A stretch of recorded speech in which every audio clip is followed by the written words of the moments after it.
A partir de agora, a Timbira apresenta Direito no Ar. Direito no Ar. Fique por dentro dos direitos e deveres do cidadão. Direito no Ar. Na Rádio Timbira. No ar, Heraldo Moreira, comunicando. Olá, meus amigos e minhas amigas do Direito no Ar. Programa que é fruto da parceria entre a Rádio Timbira, a Associação dos Magistrados do Maranhão e o Instituto Mérito. A Rádio Timbira é a emissora oficial do Estado do Maranhão, sendo vinculada à Secretaria de Comunicação Social, cujo secretário é o jornalista Ricardo Capelli. O diretor-geral da Timbira é o também jornalista Robson Paes. A Associação dos Magistrados do Maranhão é presidida pelo juiz Olídice Barros e tem como diretora de comunicação a juíza Marcela Lobo. O Instituto Mérito divulga em seu perfil no Instagram eventos acadêmicos e humor jurídico. Os eventos servem para aqueles que precisam de certificados de atividades complementares para fins de graduação. Lembramos que o Direito no Ar é gravado e sempre tem, em seu primeiro bloco, entrevistados falando sobre um determinado tema de interesse dos nossos teleouvintes. Hoje iremos tratar aqui no programa Direito no Ar do projeto Bela Infância, com o juiz de direito Douglas Lima. Doutor Douglas, muito boa tarde. É um privilégio tê-lo aqui conosco no programa Direito no Ar da Rádio Timbira, que é uma parceria da Associação dos Magistrados do Maranhão com a própria emissora e com o Instituto Mérito. A gente sempre pergunta, doutor Douglas, antes de entrar no tema propriamente dito, para conhecer um pouquinho do pessoal do entrevistado, né? Até para que a sua história de vida, que certamente é muito bonita, interessante, ela possa servir de exemplo para outras pessoas que estão nos ouvindo e nos vendo neste momento. Então, assim, doutor Douglas, por que a carreira da magistratura e qual é a receita do bolo? Como é que faz para se tornar um juiz de direito, se é que tenha uma receita, né? Então, boa tarde, primeiramente, Heraldo, boa tarde a todos aqueles que nos ouvem, né, que nos assistem do programa Direito no Ar, da Rádio Timbira. Primeiramente, gostaria de destacar a minha gratidão por estar aqui hoje, neste espaço, podendo falar um pouco do projeto Bela Infância e também da magistratura, dessa carreira tão adorada que eu abracei e faço dela, de fato, uma vocação e uma missão. Heraldo, eu sou maranhense, nascido na cidade de Anajatuba, uma cidade próxima aqui em São Luís, talvez você conheça. Vim a São Luís para estudar na fase ali do ensino médio, e logo quando ingressei na Faculdade de Direito na Universidade Federal do Maranhão, eu passei no concurso público, que foi para o Tribunal de Justiça, como servidor do Tribunal de Justiça, para o cargo de técnico judiciário. E lá, eu conhecendo o funcionamento da justiça, tendo contato com magistrados, com desembargadores, eu despertei, na verdade, essa vocação para essa missão, que é ser magistrado. Eu prestei o concurso, após 9 anos como servidor no Tribunal de Justiça, e desde 2015 estou exercendo essa função pelas comarcas aí do interior do nosso estado. Bom, doutor Douglas, 2 perguntas que decorrem dessa sua primeira fala. O fato do senhor vir do interior, infelizmente não conheço Anajatuba, viu, doutor? Conheço a cidade, claro, é bem falada, é bem conhecida, mas eu pessoalmente ainda não tive o privilégio de ir até lá. Tá, lhe agradeço muito. Vamos marcar para irmos juntos, inclusive para o senhor me ciceronear lá. Então, assim, o fato do senhor vir do interior para estudar na capital, imagino que isso tenha sido um pequeno obstáculo. Por outro lado, ter sido aprovado no concurso para o Tribunal de Justiça tenha sido uma facilidade para chegar a juiz. Ou não? Essas 2 observações são desnecessárias. São muito importantes as observações, e eu acrescento mais uma, que é o fato de os meus pais serem professores, né? Então, inclusive foram meus professores no ensino fundamental. Então, a nossa educação em casa, os nossos valores em casa foram todos voltados para a nossa formação educacional. Então, eles sempre nos colocaram isso, né? Para dar valor ao estudo, ao crescimento pessoal, que era o único bem que eles poderiam, de fato, nos deixar. E realmente isso aconteceu. Então, Eu vim, na época, eu prestei o seletivo para o Cefet, até então, que hoje é o IFMA, passei nesse seletivo, fiz o ensino médio, foi assim um momento de muita crise pessoal, porque imagina, né, eu vim para cá com 15 anos de idade, no auge da adolescência, tive que distanciar de todos aqueles amigos que a gente tinha, da vida no interior, que é uma vida que tem um ritmo diferente da vida na capital. Vim morar com os meus irmãos, viemos todos juntos para São Luís. Então, assim, foi toda uma fase difícil de adaptação, mas logo naquele ambiente escolar, as novas amizades, né, o crescimento pessoal e estudantil também me fez, de fato, crescer na vida, né, e depois, já no Tribunal de Justiça, eu pude crescer também nas diversos cargos, diversas funções, pelo conhecimento, pela capacitação, pelos cursos que eu ia realizando. Então, eu digo que a educação é, de fato, o único caminho acertado para o crescimento do homem. Não só a educação formal, mas, sobretudo, a educação dos valores. Maravilha. Bom, então agora vamos começar a tratar do tema do programa de hoje, Dr. Douglas Lima. O que seria exatamente esse projeto Bela Infância? Então, Heraldo, ao ser promovido para a comarca de Balsas, eu fui lotado, designado para assumir as atribuições da 4ª Vara, que é uma vara que tem a competência criminal. Dentre as competências criminais, a análise, o processamento e o julgamento de crimes praticados contra crianças e adolescentes. Até então, analisando a dinâmica dos processos que eu encontrei na vara, pendentes ali de solução, eu me deparei com um número bem assustador de casos envolvendo o abuso e a exploração sexual de crianças. Crimes, muitas vezes, a maior parte, 90%, de estupro de vulneráveis, ou seja, de crianças com menor de 14 anos, conforme a lei, que é um crime praticamente hediondo, no sentido das punições, do agravamento da pena e das consequências jurídicas. Então, a partir dessa constatação, reunido ali com o promotor de justiça, que também é muito sensível à causa, o doutor Tiago Carvalho, nós tivemos então uma ideia de congregar a sociedade, chamar a responsabilidade social, de modo que nós pudéssemos também atuar na prevenção a esse tipo de crime.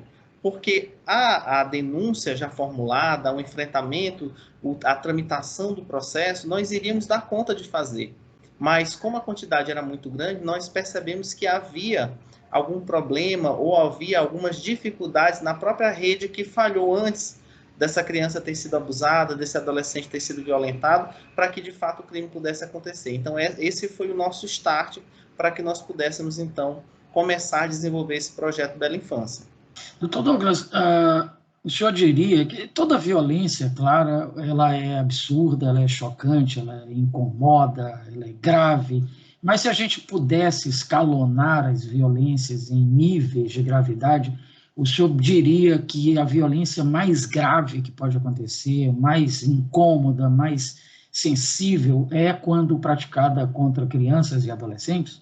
Sem dúvida, Heraldo. Eu digo muito que é uma violência que ela não causa danos somente ao corpo, né? Mas causa danos também à mente, ao psicológico, ao emocional. Essa é um tipo de violência que mata sonhos, porque uma criança e adolescente violentada, dificilmente, Heraldo, ela vai conseguir ter uma vida adulta equilibrada, uma vida adulta saudável. E é muito difícil esse processo de reinserção social, de convívio social. Às vezes, lá na frente, ela vai tender a reproduzir um conhecimento também, um comportamento, violento, mais uma vez, ou um comportamento de agressividade, ou ainda um comportamento de isolamento social, chegando ali à depressão e até mesmo a casos como o suicídio. Então, de fato, é um crime muito hediondo, é um crime que merece a nossa atenção e, sobretudo, merece que nós coloquemos todas as nossas capacidades nessa questão da prevenção, nesse enfrentamento de um crime tão terrível. Essa sua colocação, doutor Douglas, me fez lembrar aqui que na ficção a gente observa em séries, em filmes, que quase sempre os psicopatas eles tiveram algum tipo de violência ou de abuso na infância, naquele momento de formação da personalidade, que vai ali de 0 a 6 anos. O senhor já teve a oportunidade de constatar isso na prática também, doutor Douglas? Ou isso é só ficção mesmo? Na prática, isso é perfeitamente constatável. Quando você vai interrogar por exemplo, réus em processos são abusadores, aqueles réus que realmente confessam a prática ali, que assumem aquele crime. Na verdade, quando você vai perquirir a vida pregressa dele, você vê que lá atrás ele realmente passou também por... Alguns, né, passaram por essa fase também de serem violentados, e à época mais distante não tinha nenhuma possibilidade de ajuda, não puderam recorrer, porque é um crime que acontece muito na alcova, ou seja, dentro do ambiente doméstico, dentro do ambiente familiar. Isso que é mais perigoso. Muitas vezes, Heraldo, a gente se depara com crianças e adolescentes que rompem esse silêncio, e geralmente eles procuram um espaço do ambiente escolar, ou procuram um espaço de uma madrinha, de alguém que eles tenham confiança ali no ambiente social, e eles chegam a nos dizer assim, olha, na minha casa isso acontece, isso é frequente, mas eu não posso, eu disse, procurei ali a minha mãe, eu procurei ali a minha tia, e ela mandou eu ficar calada, mandou eu ficar em silêncio, né? Por isso que um dos nossos lemas é rompa o silêncio, não se cale, denuncie, porque de fato a gente percebe que ainda há uma conivência muito grande, muitas vezes levado por questões até mesmo de provimento material, às vezes aquele violentador que é muitas vezes um padrasto, um tio, um avô, até mesmo um pai, ele é o provedor daquela casa, daquela família. E aí a estrutura familiar diz assim, olha, não vamos denunciar porque ele vai ser preso e nós vamos passar necessidade. E geralmente são famílias ali que têm uma grande quantidade de filhos. Então, uma realidade assim, Heraldo, muito complexa, que nós temos que abordar com muito cuidado, e não há outro caminho a não ser realmente essa conscientização e o reforço nas ações de denúncia e a justiça sendo aplicada de uma maneira muito mais firme. Agora, doutor Douglas, o senhor pôde observar também aí pelas suas atuações nas comarcas, em que já foi nomeado como juiz, que no interior isso seria culturalmente relativizado, aceito até, de certa forma, esse tipo de violência e de abuso? Isso. Inclusive, Heraldo, eu tive um caso, numa outra comarca que eu exerci atividade, que um pai ele chegou a verbalizar isso em audiência, reconhecendo a ocorrência do fato do crime, mas não reconhecendo de fato que aquilo para ele não era um crime. E ele dizia assim, que ele não ia criar filha para os outros. Então, assim, de uma brutalidade, de uma questão mesmo cultural. E o que eu percebo é o seguinte, que nas regiões do Maranhão, eu já estive na região da Baixada Maranhense, agora eu estou na região do Sul do Maranhão, então é muito comum esse tipo de fala, é muito comum essa conivência familiar desse tipo de crime, por isso que também é muito difícil, inclusive, nós chegarmos à punição. Por quê? Porque a prova que nós vamos produzir no caso desse é uma prova, evidentemente, testemunhal, é a criança que vai chegar lá, o adolescente que vai romper aquela fase de silêncio e vai dizer o que aconteceu.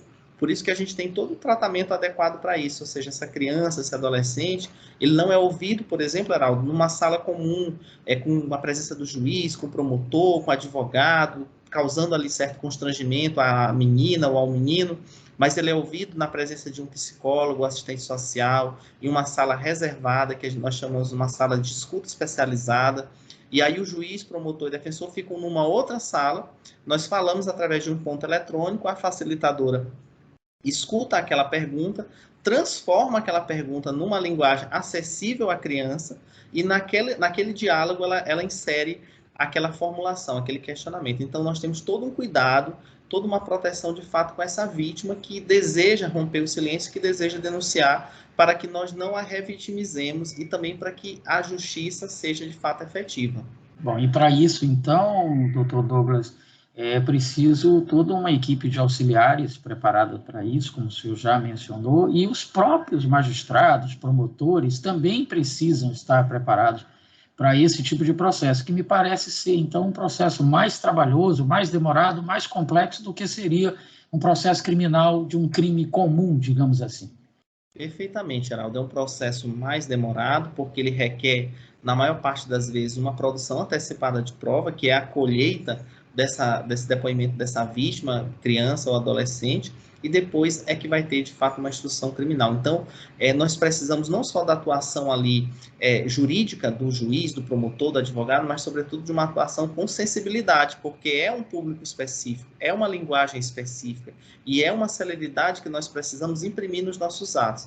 Daí, esse projeto Bela Infância, onde nós visamos também fortalecer a rede de proteção, como você falou. Ninguém trabalha sozinho.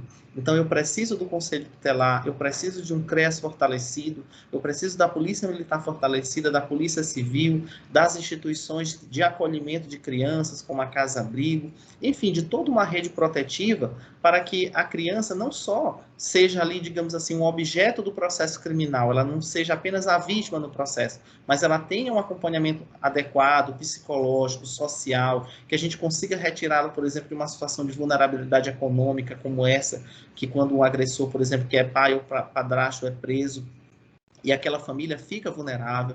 Então, é uma rede que precisa trabalhar de maneira articulada, e esse projeto Bela Infância, graças a Deus, nós estamos conseguindo dar grandes passos rumo a essa cooperação em rede. Bom, de certa forma, então, aí o senhor já colocou quem são os participantes do projeto, mas o senhor poderia detalhar um pouco mais, doutor Douglas, inclusive dizer como é que o senhor teve essa ideia de criar esse projeto? Sim, perfeitamente. Então, os participantes deste projeto são exatamente as instituições públicas e também associações da comunidade, organismos da sociedade civil. Por quê? Porque nós queremos trabalhar uma rede de cooperação na proteção, mas também no enfrentamento da violência sexual. Então, nós não queremos apenas fomentar uma organização de instituições públicas, mas queremos também que a sociedade participe conosco. Então, nós estamos envolvendo, por exemplo, a imprensa na divulgação dos canais de denúncia, na explicitação de o que é a caracterização de um abuso sexual, explicando à comunidade, aqueles que nos assistem, os canais. De fato, nós estamos querendo passar ali uma credibilidade de que a pessoa que denuncia a criança, adolescente, ela vai ter um tratamento adequado. Então, esse nosso start, esse nosso início, foi exatamente a partir dessa constatação da grande quantidade de crimes praticados contra criança e adolescente e exatamente da deficiência que até então nós tínhamos nessa rede de não acolher bem essa vítima ou de não encaminhar bem esses casos para que chegasse lá na ponta, que é a justiça, no sentido do processamento e do julgamento dos casos. Então, muitas vezes a criança, o adolescente, a mãe, o pai ia lá, fazia um boletim de ocorrência, por exemplo, na delegacia, e aquele caso não tinha um andamento. Por quê? Porque faltava, às vezes, uma perícia médico-legal do ICRIM, do IML, para constatar a violência, por exemplo, física, faltava uma perícia psicológica. Então, com essa articulação em rede, que é o objetivo do projeto, inclusive nós já assinamos um protocolo de intenções, que foi uma carta compromisso gerada a partir de discussões com esses agentes públicos. Nós temos mais de 10 signatários desse processo, todos assinando e todos colocando ali, Heraldo, no papel, quais são as suas responsabilidades, de modo que nós possamos, então, não somente acompanhar, quanto também cobrar efetividade em relação à proteção desse público vulnerável.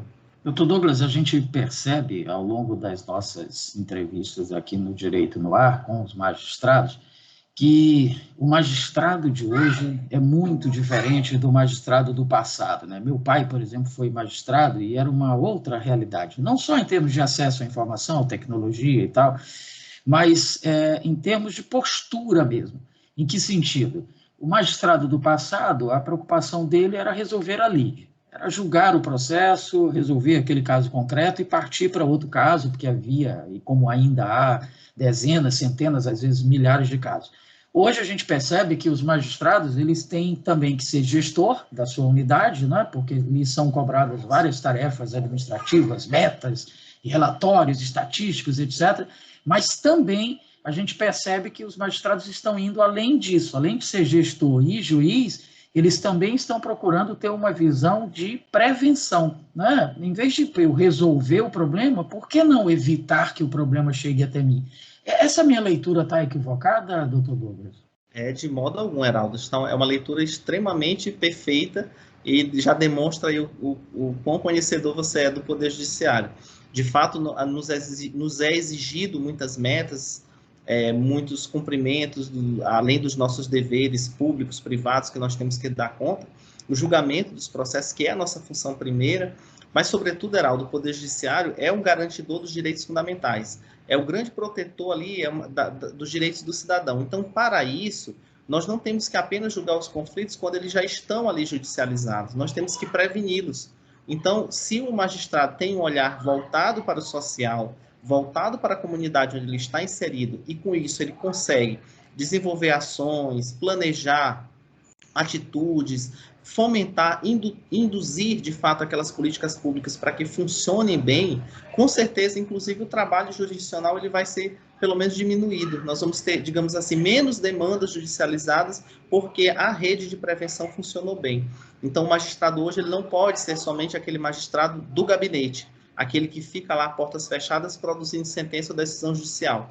Ele deve fazê-lo porque é a sua função primeira, mas, sobretudo, ele tem que ter um olhar voltado para a sociedade, voltado para ouvir as dores da comunidade. Muito bem, doutor Douglas Lima, nós estamos conversando aqui sobre o projeto Bela Infância. Na prática, doutor Douglas, como é executado esse projeto? Vamos pegar aqui um caso, uma situação concreta, do começo ao fim, que etapas, que tarefas, que envolvimentos a gente tem ao longo desse procedimento? Pronto, então o projeto já foi lançado, já está em execução. A primeira etapa do projeto foi exatamente reunir, congregar essa rede de proteção, definir o papel de cada um deles nesse enfrentamento à violência sexual infantil. Isso foi feito. Foi construído, Heraldo, um documento chamado Protocolo de Atenção Integrada às Vítimas de Crimes Sexuais, as crianças e adolescentes vítimas de crimes sexuais. Esse documento, para você ter ideia, é um documento inovador aqui no estado do Maranhão. É a primeira comarca, a comarca de Balsas, que realiza esse documento, que consegue construir esse documento a nível local. É uma exigência de uma lei de 2017, que trouxe para o Poder Judiciário a necessidade de ouvirmos essas vítimas em depoimento especial, e ela colocou que os organismos públicos e o Poder Judiciário deveriam estabelecer fluxos adequados para ouvir crianças e adolescentes e para que essa rede funcionasse a nível de prevenção. Então, a comarca de Balsas foi a primeira comarca do estado do Maranhão a desenvolver, a construir esse documento. Esse documento foi assinado em sessão pública, aprovado por decreto municipal e também numa solenidade já realizada na comarca, com a presença do desembargador Castro, que é o presidente da Coordenadoria da Infância do Tribunal de Justiça, e a partir disso nós vamos agora entrar na fase de execução desse projeto. Então, como é que vai se dar a execução desse projeto? Esse projeto nós vamos atender dois públicos, digamos assim, distintos. O primeiro público é o público-alvo da atenção, que são as próprias crianças e adolescentes. Então, nós vamos buscar e visitar espaços onde existem crianças e adolescentes, como, por exemplo, as escolas, ou as praças, os centros de atenção, de acolhimento à criança e adolescente, e através de uma linguagem simplificada, utilizando-se de cartilhas e de gibis informativos, vamos passar para eles o que é o abuso sexual, como identificar esse abuso, o que é abuso, o que não é abuso, como é que a criança pode denunciar e, de fato, passar a essa criança e adolescente segurança de que ela denunciando, ela vai ser amparada por essa rede de proteção que já está firmada e consolidada para que a gente chegue até o final. E, por um outro lado também, nós vamos visitar um outro público-alvo, que são os pais e os responsáveis. E aí nós vamos começar esse trabalho exatamente buscando aquelas comunidades que estão mais afastadas. Então, existe todo um cronograma traçado, por exemplo, de reuniões de trabalho, de palestras que vão ser dadas nas comunidades do Sertão de Balsas. Nós vamos lá na Associação de Moradores, nós vamos reunir os pais, as mães e os responsáveis, aqueles que cuidam de fato das crianças, e nós vamos explicar para eles que isso é um crime, que isso está previsto na lei, nós vamos dizer quais são as penas que são enfrentadas, nós vamos dizer também como que eles podem identificar na criança, por exemplo, um sinal de violação sexual, quais os comportamentos que a criança ali apresenta, e claro, não vai apenas o juiz, vai juízes, vão promotores, vão advogados, vão defensores públicos, vão psicólogos, vão assistentes sociais. Nós somos, Heraldo, uma rede muito coesa e muito completa para que essa informação ela seja disseminada o mais rápido possível em todas as regiões da comarca. Que maravilha, o projeto ele encanta, viu, doutor Douglas?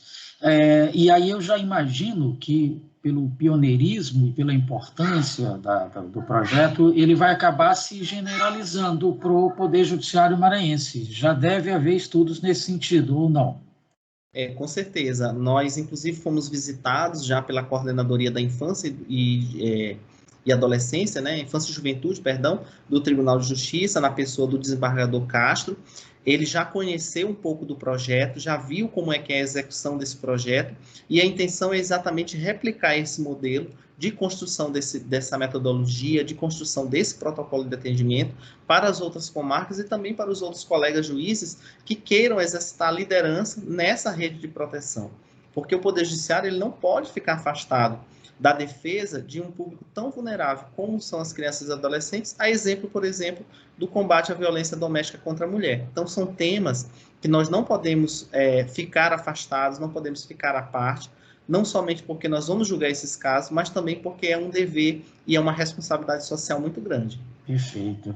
Doutor Douglas, infelizmente não dá para a gente mostrar aqui todos os aspectos da cartilha que foi construída, inclusive para permitir a percepção desses sinais de violência contra crianças e tal.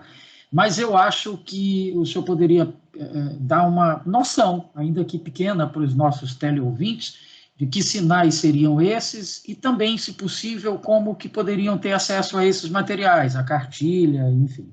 Pronto, então nós vamos colocar esse material no hot site do Tribunal de Justiça, no site da Coordenadoria da Infância. É um projeto que ele é institucional, que está comunicado ao Tribunal de Justiça formalmente, e a cartilha, ela traz exatamente esses comportamentos de isolamento, comportamento da criança, geralmente as crianças são agitadas, gostam de brincar, gostam de estar ali, de fato, socializando. Então, quando a criança, por exemplo, está mais reclusa, quando ela não quer falar, ela deixa de se alimentar, ela fica evitando, por exemplo, contatos físicos, não deixa que a mãe ou a pessoa que cuida dela veja ela, por exemplo, nua, ela tem vergonha das suas partes íntimas, ela começa a desenvolver um sentimento de culpa, porque a criança ela não entende que ela não é culpada daquele ato de violação, porque o agressor, muitas vezes, ele está perto, ele continua perto, e ele ameaça o tempo todo, olha, você não vai contar nada, senão eu vou te matar, ou senão eu vou matar a tua mãe,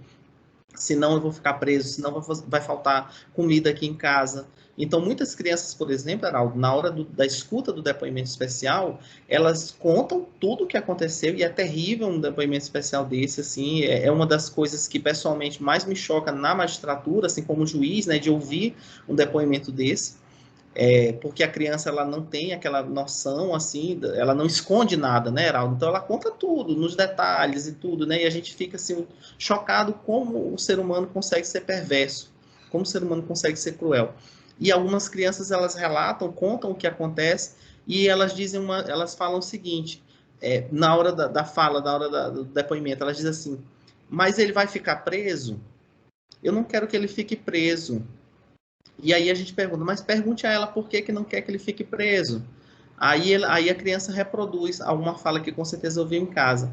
Porque se ele ficar preso, a gente vai passar necessidade em casa. Porque se ele ficar preso, a mamãe não trabalha. Então você vê que é uma realidade muito complexa.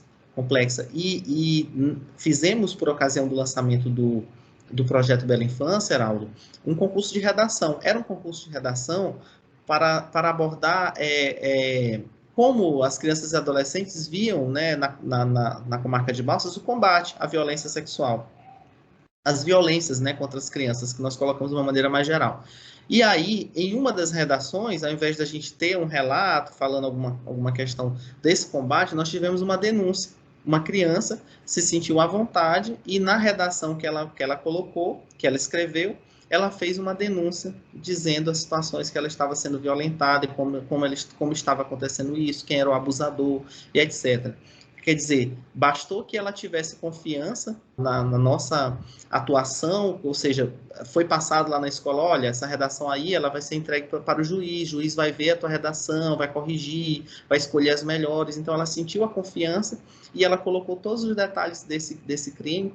Nós já encaminhamos isso ao Conselho Tutelar, já foi documentado, já está tramitando esse processo, mas para você ver o quanto isso ainda é escondido, o quanto isso ainda é velado e o quanto a gente precisa falar desse tema, para que a gente estimule não só a denúncia, mas, sobretudo, para que a gente previna esse fato e a criança também, de uma certa forma, possa se defender do abusador. Bom, o tema é muito interessante, mas é também muito pesado, né? Então, para a gente terminar, porque a gente está chegando ao final do nosso horário, doutor Douglas, para a gente terminar de uma maneira mais leve, uma boa notícia é que esse projeto, Bela Infância, ele está concorrendo a uma premiação dentro da Associação dos Magistrados, e aí eu lhe pergunto também se há a sua projeção no sentido de apresentá-lo também ao CNJ. Ah, com certeza. Eu pretendo apresentá-lo na categoria Boas Práticas do CNJ. Eu já recebi o prêmio Medalha Madalena Cerejo no ano de 2018, pela execução de um outro projeto também, que é um projeto chamado Justiça Itinerante, que eu realizei na comarca de Cururupu. Era um projeto onde a gente percorria as ilhas da comarca num barco, levando a atividade jurisdicional e de assistência social também, aquelas comunidades que eram ribeirinhas. E agora, retomando também uma nova concorrência e levando esse projeto Bela Infância, que apesar de tratar de um tema muito delicado e realmente, às vezes, que mexe, né, um pouco com o nosso emocional, mas é um tema extremamente importante, Heraldo, para que a gente garanta a integridade física das nossas crianças, para que o nosso futuro e o nosso presente seja resguardado.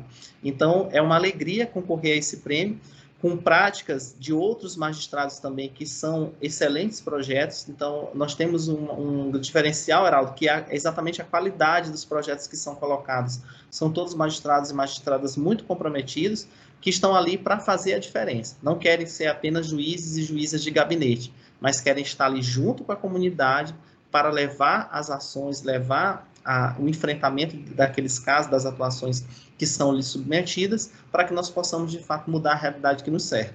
Curiosamente, o senhor usou uma expressão que eu ia usar para finalizar agora a sua entrevista, dizer, olha, a gente agradece a participação do doutor Douglas Lima, magistrado lá na comarca de Balsas, certamente um juiz que faz a diferença, não só nos processos que julga, mas vai além disso. A gente abre espaço, então, doutor Douglas, para suas considerações finais. É só demonstrar, Heraldo, e declarar aqui o meu agradecimento ao convite, primeiro formulado pelo programa Direito no Ar, da Rádio Timbira, agradecer aqui a sua condução, a entrevista, agradecer também a Associação dos Magistrados, do qual eu faço parte, e dizer que o nosso Poder Judiciário do Estado do Maranhão está sempre de portas abertas ao cidadão, para que nós possamos sempre ali estar juntos com o cidadão, resolvendo não só aquelas demandas, aqueles processos que são colocados, mas também garantindo os direitos. Então, eu, como magistrado, continuo lá em Balsas também, à disposição dos meus jurisdicionados, o qual eu mando aqui um grande abraço. Maravilha. Faremos agora um rápido intervalo, mas logo estaremos de volta com o seu Direito no Ar. Continue conosco. Estamos apresentando Direito no Ar. Direito no Ar. Fique por dentro dos direitos e deveres do cidadão. Direito no Ar. Na Rádio Timbira.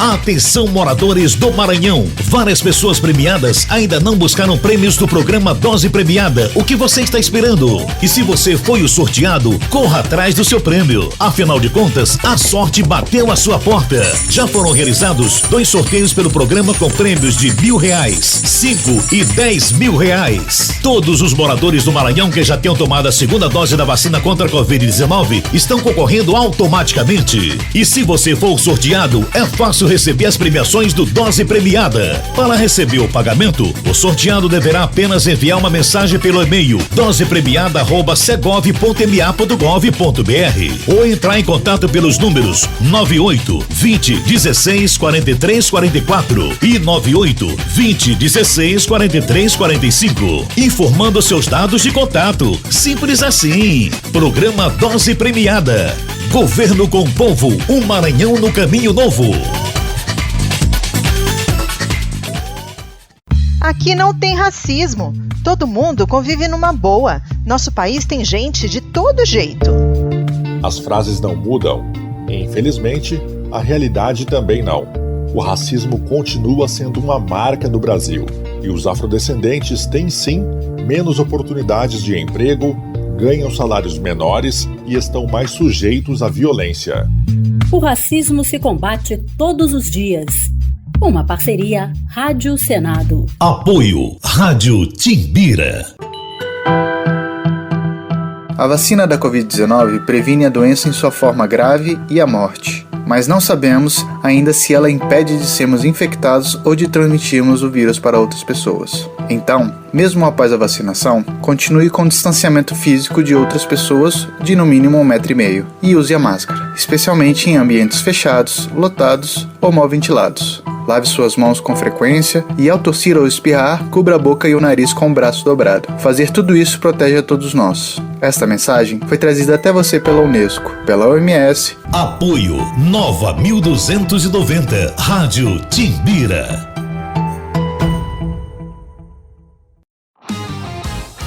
Estamos de volta. Direito no ar. Direito no ar. Fique por dentro dos direitos e deveres do cidadão. Direito no ar. Na Rádio Timbira.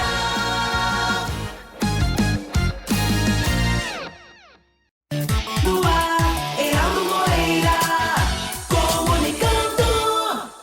Estamos de volta aqui pela Rádio Timbira com o seu Direito no Ar, em parceria com a Associação dos Magistrados do Maranhão e o Instituto Mérito. No segundo bloco, nós temos mais um programa Link CNJ, produzido pelo Conselho Nacional de Justiça, sempre com temas atuais e relevantes. Vamos conferir. Olá, está no ar mais uma edição do Link CNJ. Aqui você acompanha assuntos da justiça que impactam o seu dia a dia em reportagens e conversas exclusivas com personalidades do mundo jurídico. E hoje vamos falar de assédio judicial, ou assédio processual, como dizem também. É o exercício litigante do direito de defesa para protelar o fim de julgamentos e retardar a responsabilização por crimes, ou ainda o excesso de ajuizamento de ações sobre um mesmo fato ou contra uma mesma pessoa em diferentes partes do país para inviabilizar a defesa do acusado. Uma decisão da terceira turma do Superior Tribunal de Justiça, em 2019, representou um marco no enfrentamento ao assédio judicial. A ação envolvia uma disputa de terras e, segundo a ministra Nancy Andrighi, uma das partes fez mau uso do direito, abusou de medidas de defesa de forma sucessiva e repetitiva com propósito doloso. E esse comportamento de algumas partes e advogados está previsto no Código de Processo Penal. No artigo 80 do CPC, há uma descrição do que seria uma litigância de má-fé. Então, aquele que altera, por exemplo, a verdade dos fatos ou usa do processo para conseguir um objetivo ilegal, usa de recursos com um intuito protelatório, provoca incidentes infundados, né? Opõe uma resistência injustificada ao andamento do processo. Mas vejam que são todas situações que vão depender de uma avaliação fática, né? E pode realmente acontecer essa situação que você se refere, né? Quer dizer, o advogado que está usando dos recursos cabíveis para a defesa do seu cliente e na avaliação de um juiz, ele considerar que ocorre um assédio processual. Há uma linha divisória que a gente precisa olhar com muita cautela. O experiente jornalista Luiz Nassif, conhecido nacionalmente, afirma que é vítima de assédio judicial por parte de políticos e outras pessoas poderosas. Ele diz que a tentativa de instrumentalizar a justiça sempre existiu, mas ganhou força neste século. Eu acho que teve dois aspectos aí que bagunçaram, digamos, os critérios aí do judiciário, né? Um é esse negócio das novas mídias, que entraram já há 15 anos aí, mas que trouxeram um novo padrão de análise, né?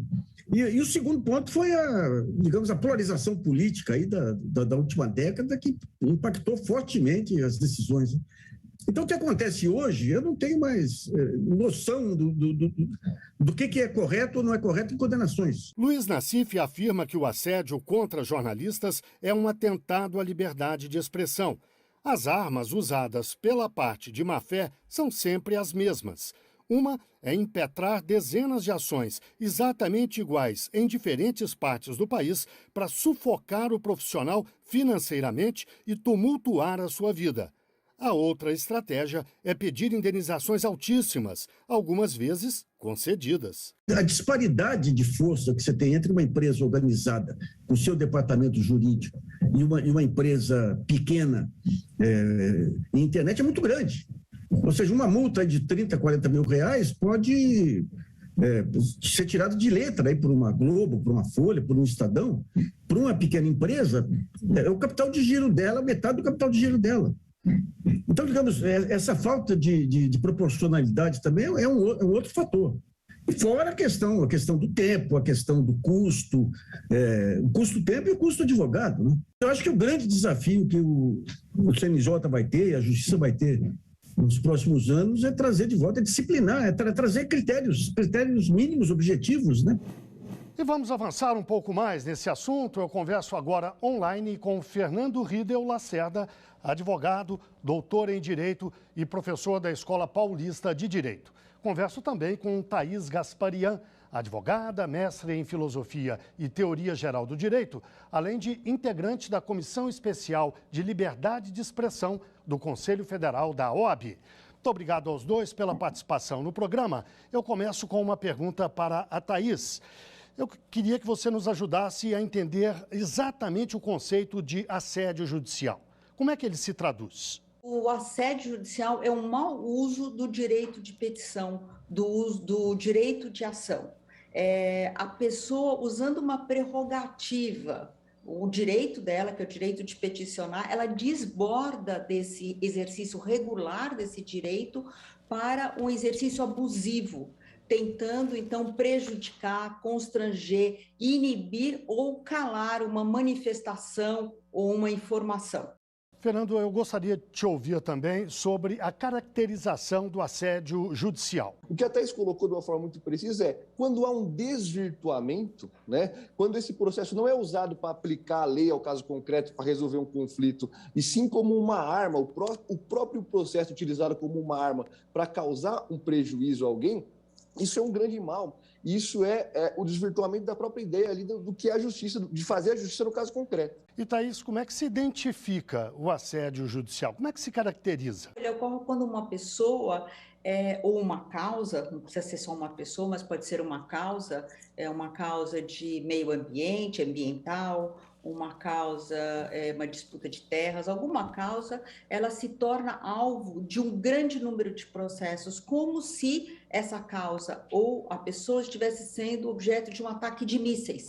Então, de repente, num curto espaço de tempo, a pessoa recebe diversos processos, diversas intimações para processo, ela está sendo processada por outras pessoas, por uma orquestração, ela está sendo processada por diversos. Então, de repente, em um mês, ela recebe 100 processos, 50 processos, entendeu?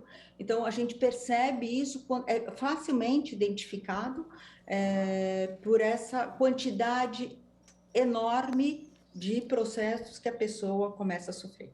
Fernando, e qual é o limite? Qual é a diferença entre uma defesa aguerrida e o assédio judicial? A gente pode pensar num exemplo no âmbito de um comentarista esportivo. Né? Um comentarista fala mal de um time de futebol. Fala, esse time não tem história, esse time determinado só chegou onde chegou por conta de ter sido privilegiado. Faz um comentário, né? No limite, ele não é liberdade de expressão, né? Faz um comentário apreciando a situação concreta ali.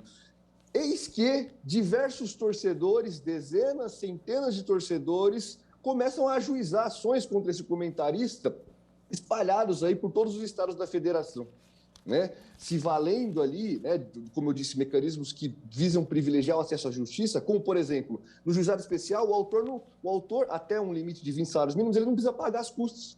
Então, ele entra com a ação, de graça, né? Ele não precisa de advogado. Então, ele pega lá, organiza-se aí, torcida organizada, vários modelos e entra-se com essas ações. Então, essas ações que vão se espalhando, né, numa ação claramente aí orquestrada por uma torcida organizada que visa perseguir esse jornalista, o objetivo, veja, eu acho que aí é o ponto, né? O objetivo dessas ações não é buscar a indenização, porque é uma pretensão furada. As partes ali, elas não vão ter sucesso ao final do processo, né? Mas qual que é o objetivo? O objetivo é causar transtorno pelo processo. Aquele que está sendo objeto, aquele que está recebendo esses mísseis, como a Thaís bem colocou, tendo que constituir advogado, tendo que ir fazer audiência, tendo que apresentar a defesa nessas dezenas, às vezes centenas de processos. Então, acho que a distinção básica é essa. O que se busca num assédio processual, num assédio judicial, não é a pretensão no processo, e sim causar esse transtorno, causar esse tumulto, causar esse desgaste àquela parte que está sendo provocada justamente com a obrigação de se desincumbir desses ônus processuais, de constituir advogado, participar de audiência, oferecer defesa em centenas, dezenas de processos. Thaís, você faz parte da Comissão Especial da Liberdade de Expressão da OAB, do Conselho Federal da OAB, e lida lá com casos semelhantes. Me parece que esses casos têm sido mais frequentes e especialmente na área política. Como é que vocês têm tratado esse assunto no Conselho Federal da Ordem? Olha, a Ordem dos Advogados está extremamente preocupada com isso, porque, e não só a Ordem dos Advogados, o Judiciário está extremamente preocupado com isso, o Poder Judiciário, os magistrados estão muito preocupados com isso, porque, como eu falei, aparentemente você tem um processo como outro qualquer, mas por baixo dessa aparência tem uma intenção, esconde-se uma intenção verdadeira daquele que processou, daqueles que processaram, que é a intimidação do réu.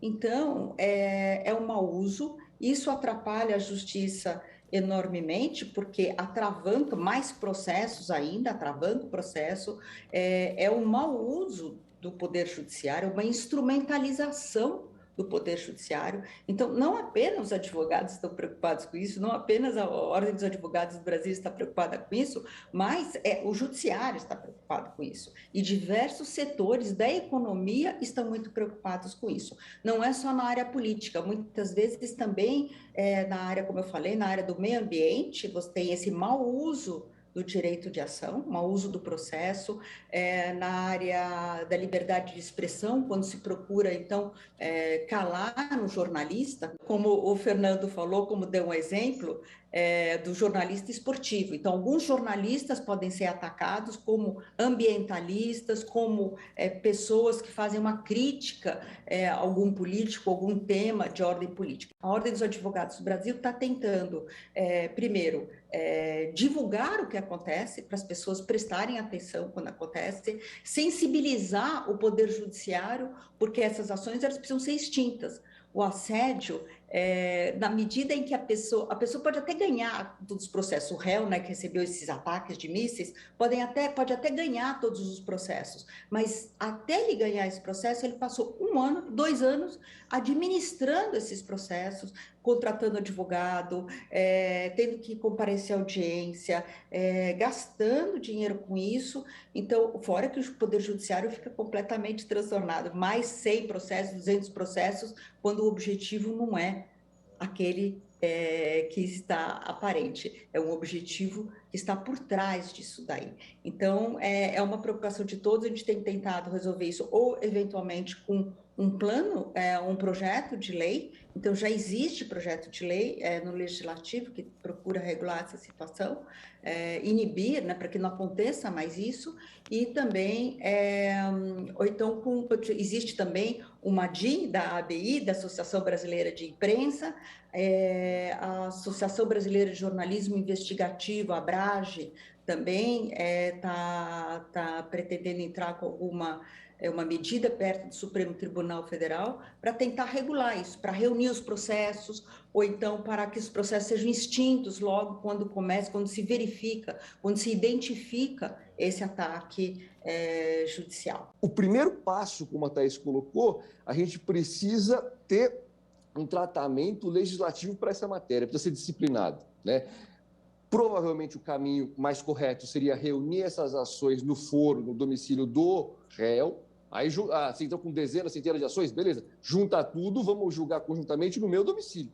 Né? Aí eu vou oferecer uma defesa única, porque a causa é uma só, né? É fracionado em diversas peças desse quebra-cabeça, mas o ataque é um só. Então, precisamos pensar em mecanismos aí, disciplinar isso legislativamente, para que pelo menos se reúnam esses processos e se extinguam o que tiver que extinguir e se julgue o que tiver que julgar. E, aproveitando um precedente do STJ, até recente, falando sobre assédio processual, assédio judicial, que se busque indenizar aqueles que estão sendo alvo desse tipo de ação. Né? Então, acho que a reunião dos processos, julgamento conjunto e indenização contra esse assédio judicial é um belo caminho que a gente tem pela frente, um belo desafio que a gente tem para encarar. Thaís, o Fernando falou em indenização para os réus vítimas de assédio judicial. Essas pessoas que são protagonistas do assédio judicial podem ser punidas como? Elas devem ser punidas. Atualmente, a única punição que elas têm sofrido, eventualmente, é a condenação em litigância de má-fé, que é um instituto que já existe no Código de Processo, já existe a litigância de má-fé, então é fácil essa condenação se demonstrar que a pessoa não estava perseguindo aquele objetivo, estava entrando com aquela ação só por um capricho ou para inibir o outro, então existe essa litigância de má-fé, essa condenação em litigância de má-fé, que, no entanto, não satisfaz a questão. Porque se a pessoa que sofre esse assédio é alvo de diversas ações, a litigância de má-fé em cada um deles acaba não surtindo tanto efeito para ela em termos de ser reembolsado o que gastou ou de ser indenizada para aquele mal que ela sofreu, aquela angústia que ela sofreu quando recebeu aqueles 100 processos, 50 processos, 80. Tem gente que recebe 150 processos, né? Eu conheço pessoas, eu já advoguei para casos assim, e muitas vezes aquele que recebe as ações fica completamente transtornado, porque a vida para a pessoa se organizar, porque você imagina, são 100 e tantas audiências, tem que apresentar defesa em todos os casos, tem que se organizar para comparecer a essas audiências, ou comparecer fisicamente, ou agora a gente está tendo essa oportunidade de poder ser tudo online, mas mesmo assim a pessoa tem que estar lá, tem que comparecer à audiência, tem que estar presente, então é um gasto, eu conheço uma jornalista, a Elvira Lobato, posso citar o nome dela, é minha cliente, ela era repórter e ela parou de exercer a profissão dela, ela falou, não quero mais isso. Então, acaba sendo muito eficaz do que tem de prejudicial o assédio judicial, é muito ruim. Então, as formas que tem, por enquanto, é litigância de má-fé, condenação em litigância de má-fé, que não cumpre todas as suas finalidades, mas estamos tendo agora, começando a ver nova iniciativa para que tenha uma condenação maior daquele que se usa do processo indevidamente. Estamos tentando achar uma saída para isso. Fernando, ambos, tanto você quanto a Thaís, falaram da necessidade de um projeto de lei que normatize melhor a questão. E no âmbito do CNJ, caberia alguma ação imediata? Eu também posso falar do caso também, porque da mesma forma que a Thaís, são casos públicos, né? Eu sou advogado do João Paulo Cuenca e ele está sendo vítima, nesse momento, desse assédio. São mais de 150 processos espalhados por todos os estados da federação, exceto São Paulo, que é onde ele mora. Então, a gente vê, né, nos casos dele está muito claro, os autores utilizaram modelos de ação, inclusive com XXX, eles esqueceram de substituir o XXX em algumas delas. Então, são dezenas de modelos, mas são padrões que se repetem. Fica claro ali que foi uma ação orquestrada. O desafio é a gente, uma vez identificado quem está por trás dessa ação orquestrada, buscar a devida reparação desse autor oculto. Né? E acho que a gente pode avançar, é uma construção, como eu falei aqui, legislativa, a Thaís colocou, já há projetos de lei, há iniciativas, mas também é uma questão jurisprudencial. Com o que a gente tem, com o material legislativo que a gente tem, o que a gente pode fazer? E eu concordo com a Thaís, a litigância de má-fé, ela não satisfaz, Porque a litigância de má-fé é pensada para um outro contexto. Por isso que eu comecei aqui o nosso papo falando do que é o processo, né? O processo como procedimento, série de atos logicamente concatenados para uma finalidade e como relação jurídica processual que se forma em contraditório entre as partes e o magistrado. A litigância de má-fé é um desvio no procedimento, é um mau uso do procedimento. Então, a relação é legítima, o processo é legítimo, mas há um abuso em algum dos atos processuais, seja do direito de recorrer, na demora ali, mas é um abuso numa relação legítima. O que a gente vê no assédio processual ou assédio judicial, como quer que se chame, é que a relação é desvirtuada. O próprio processo já nasce viciado, né? Então, a litigância de má-fé não atende plenamente, não consegue satisfazer a resolução de um conflito que está para além disso. O próprio processo nasce viciado. Então, eu acho que o Conselho Nacional de Justiça pode pensar e deve chamar a audiência pública, deve refletir sobre mecanismos jurisprudenciais que a gente tem à mão hoje para resolver esses conflitos. Eu agradeço mais uma vez a participação de Thaís Gasparian, advogada, mestre em Filosofia e Teoria Geral do Direito, também integrante da Comissão Especial da Liberdade de Expressão do Conselho Federal da OAB. Agradeço ainda a Fernando Rideu Lacerda, advogado, doutor em Direito e professor da Escola Paulista de Direito. E a gente destaca que, caso você queira participar do nosso programa, apesar dele ser gravado, você pode fazê-lo com suas críticas, dúvidas ou sugestões pelo nosso e-mail amaimprensa@gmail.com. Voltaremos semana que vem com o seu Direito no Ar, um programa da Rádio Timbira, Associação dos Magistrados do Maranhão e Instituto Mérito. Até lá e muito grato por sua audiência. Você acabou de acompanhar mais uma atração da Timbira AM. Direito no Ar. A primeira do Maranhão. Timbira.